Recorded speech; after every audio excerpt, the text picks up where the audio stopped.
Summertime. Beach days, long nights, sun rays.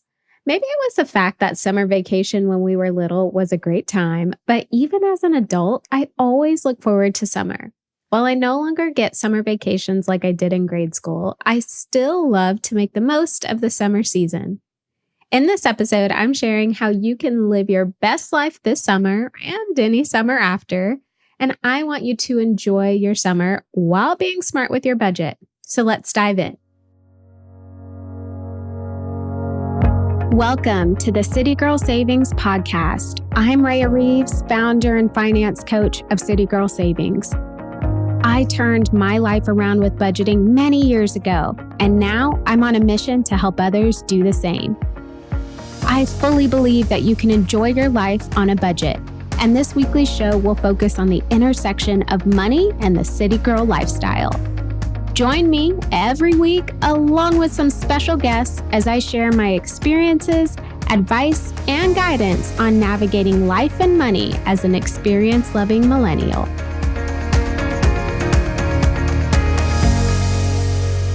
Now, before we get into today's episode, we had a couple of City Girl Solutions questions come in from Kelsey. So I wanted to take some time to answer those questions. So the first one, my partner has a mortgage on the townhouse we live in now. It's only in his name. We recently got engaged and I want to buy a house. It would be my first home. Do you recommend I buy it solo or should we get married first and buy it together?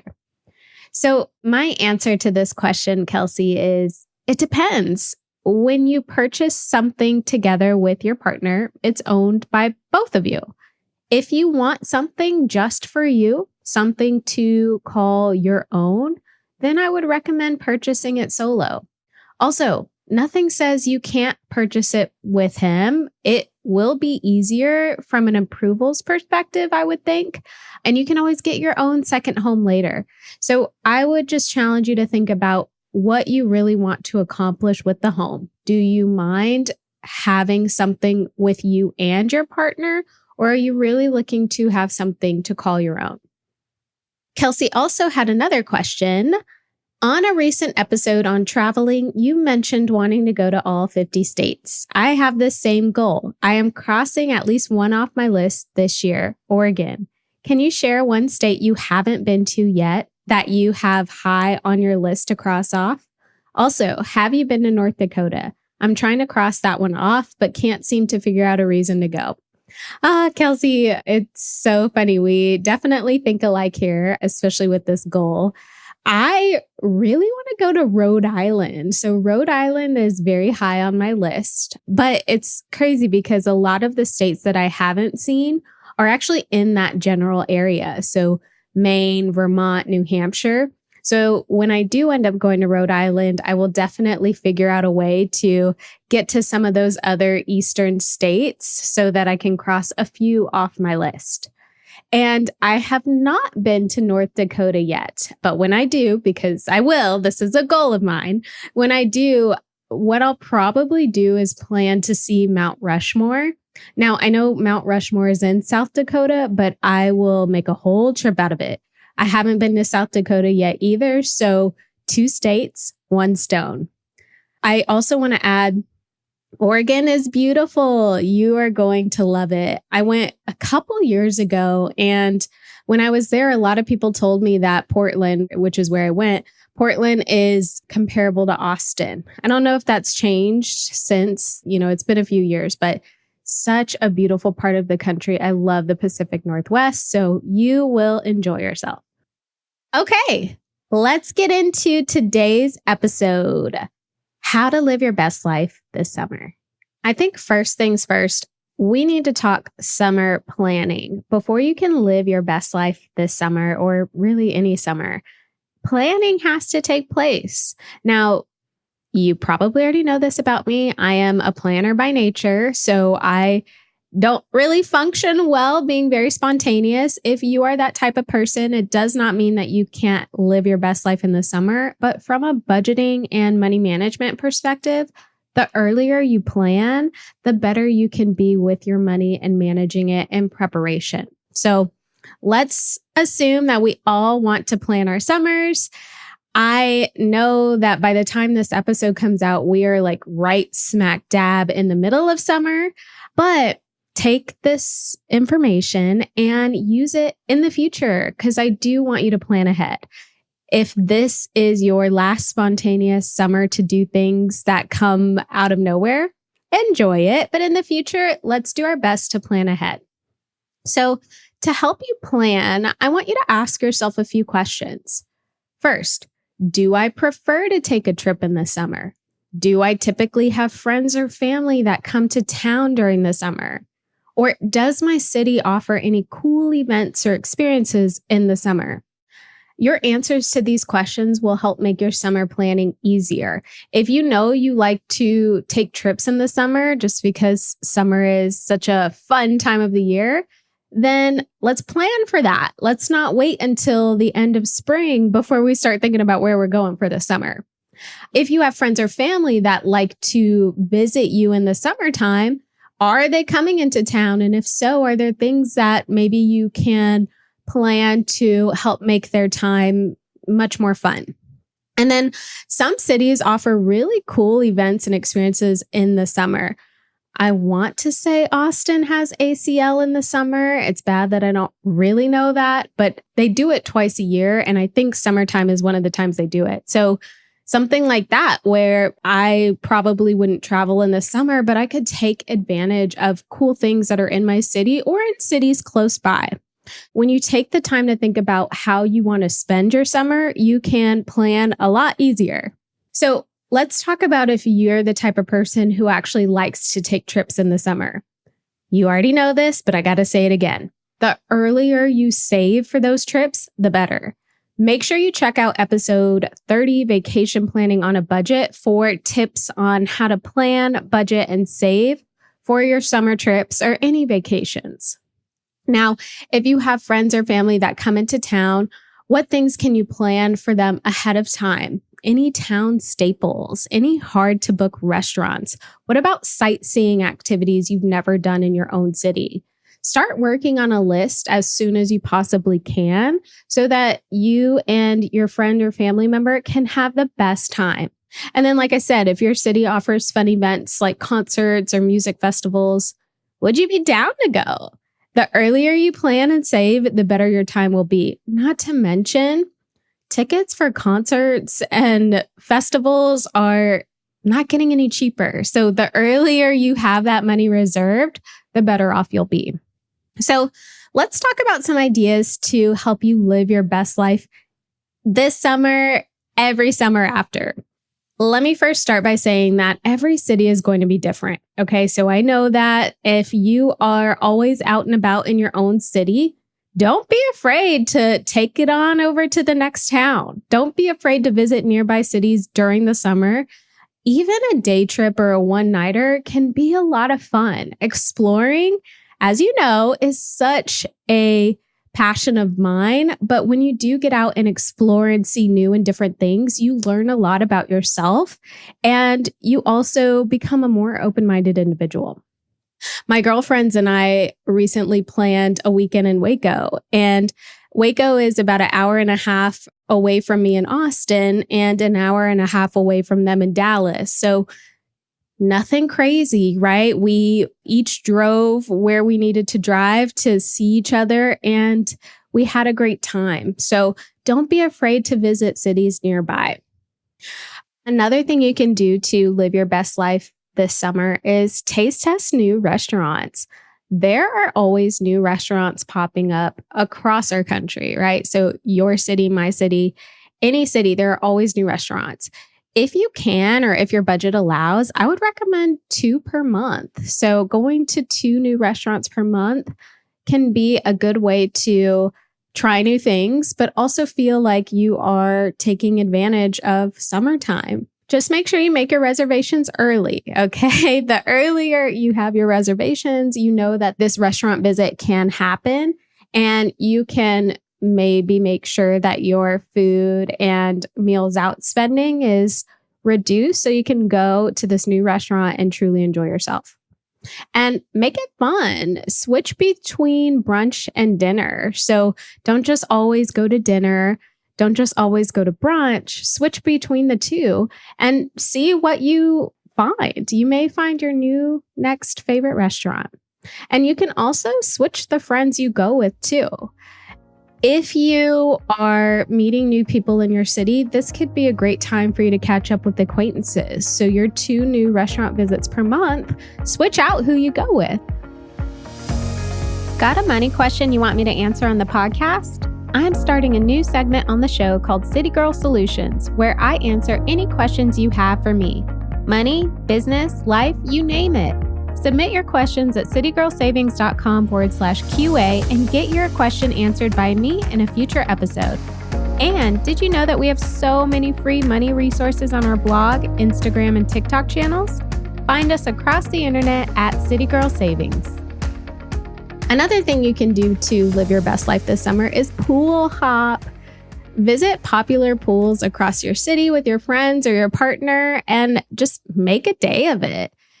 Most local pools don't cost much money, if any, so this can be a great way to take advantage of the summertime, but also not break your budget. Or if you are lucky enough to live in a city that has lakes, oceans, or hot springs, take advantage. Visit major bodies of water while the sun is out blazing. Austin actually has Barton Springs, Town Lake, and Lake Travis. I love to go out on the lake, get a boat or rent a boat for the day, go out on the lake with friends, have a few drinks. Such a good time. I've never been to Barton Springs, so that's something that I'll have to add to my summer to-do list. And if you are one of the lucky few to live near an ocean, first off, I'm so jealous. But second, plan beach days. Just because you are used to having the beach close by doesn't mean that you should take it for granted. Okay, so check out some beaches that you've never been to before in your area and enjoy a beach day. Another fun way to live your best life in the summer is water parks and theme parks. Oh my God, if you are in Austin or close by San Antonio, then I'm sure you've heard of Schlitterbahn. It is the best water park. It's in a town called New Braunfels, which is about an hour from Austin.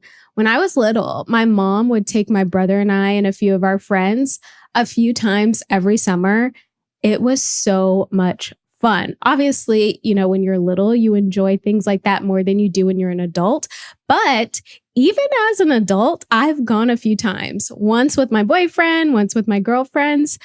I had just as much fun at Schlitterbahn as an adult than that I did when I was a kid. So be a kid for the day. Go to a water park in your city or in a city close by. Visit theme parks. I actually remember for my 26th birthday, which is September 2nd. So it's like right at the end of summer. It's Labor Day weekend. My friends and I went to Six Flags. My boyfriend came with 2, but we rode roller coasters all day. What a fun way to turn 26, just to be like a kid again. So live your best life this summer by channeling your inner child and visiting some water parks or theme parks. Now, another thing you can do too in your city is visit local parks, nature trails. A great way to stay active on a tight budget is to visit all of the parks or trails or scenic routes in your area. Pack your lunch, make it a picnic, bring a book, and just go spend some time outside. Not only will your budget thank you, but getting out in nature just rejuvenates us in a way that we really can't get by staying indoors. So do some research on your city and some parks that are available to you and plan a day at the park. Okay, so I gave you some great ideas for living your best life this summer in your city or even in nearby cities. But I now want to share how you can be smart with your money and budget while you're living your best life. Okay, so first and foremost, you can enjoy your life on a budget. You can do the things you love, but make sure your bills, priorities, and goals are being taken care of. It is 100% possible. Okay, if you don't believe me, please check out episode 3, breaking through the stigma of budgeting, because you have to shift the way you think about budgeting before you can live your best life on a budget. Okay. But let's assume that you believe me and you have the right mindset. Here are some ways you can be smart with your money and budget while doing the things you love this summer. First, pay extra attention to your budget. What categories will you be doing more spending in than usual during the summertime? Where can you cut back to compensate for any overspending? Can you reduce some categories and add a little bit more income to other categories to offset? If you save less than normal because of your spending in the summer, what impact will it have towards your goals? And will you be able to catch up as the fall or winter approaches? Ultimately, I want you to stay close to your budget and numbers throughout the summer months because this will help you avoid moving into fall being more behind than you plan to be. So don't feel bad about spending, but think about your budget in a way where you can figure out a game plan to offset any overspending, whether that means cutting back in other categories or finding ways to make more money. Now, another thing you can do is allocate more to your fun category than you typically would. So let's be real. This episode is about living your best life in the summer. So obviously that means there could be more fun or going out spending than typical. I want you to allocate the extras as early as possible. Okay. And whatever amount you give yourself to enjoy your life in the summer, to have fun in the summer, do your best to stick to it. The whole purpose of setting limits is we know what our cap is in a way that means we can still get other things taken care of. So if you are going over your spending limits, it's going to be at the cost of something else, whether that's your goals, whether that's your savings, whether that means adding to debt. And that's not what we're trying to do. We don't want to live our best life, but do it in a way that leaves us worse off. So have a game plan for any overspending. Make sure you know ahead of time where you can spend less in your budget to compensate for any overspending. And knowing that information ahead of time can take a lot of stress off of your shoulders. And then my final piece of advice is to try to find ways to make extra money. I think the summer can be a great time to bring in extra income. I personally love to clean out my closet in the summer. I don't know what that's about. Maybe because I would always do back to school clothes shopping when I was little. We would do it in the summer in preparation for the new school year, but it stuck with me. So I like to use the summer months to clean out my closet, and any clothes that I no longer want, that no longer bring joy, that I just don't see myself wearing, I like to take to thrift and resale shops just to get some extra cash. Don't get your hopes too high. I learned early on when selling your clothes to thrift and resale shops that you're not going to get what you paid for it. Okay. So anything extra is a good thing. And then if you want some other ways to make money and you have the time or capacity to do so, consider dog walking, pet sitting, house sitting, or even babysitting. You can make a lot of extra cash in the summer with all of these side hustles. So although we're not kids anymore, it doesn't mean we can't enjoy summer ourselves as an adult. And if you have kids, hopefully you can help make the most of this time for them. I hope you enjoyed this episode. And before I let you go, did you know I create budget plans for clients and offer one-on-one money coaching? I coach my clients through the habits, routines, and mindset they need to set a budget and stick to it. You can learn more by checking out citygirlsavings.com and clicking on the financial coaching page under Work with Rhea. Thank you so much for tuning into City Girl Savings today. I hope you feel empowered and inspired to master your money as you make your way to your dream life. Make sure you subscribe so you're the first to know when a new episode comes out. I truly value your thoughts and feedback, so please leave a review and let me know how this podcast has impacted you. Can't wait to chat soon and make it a great day.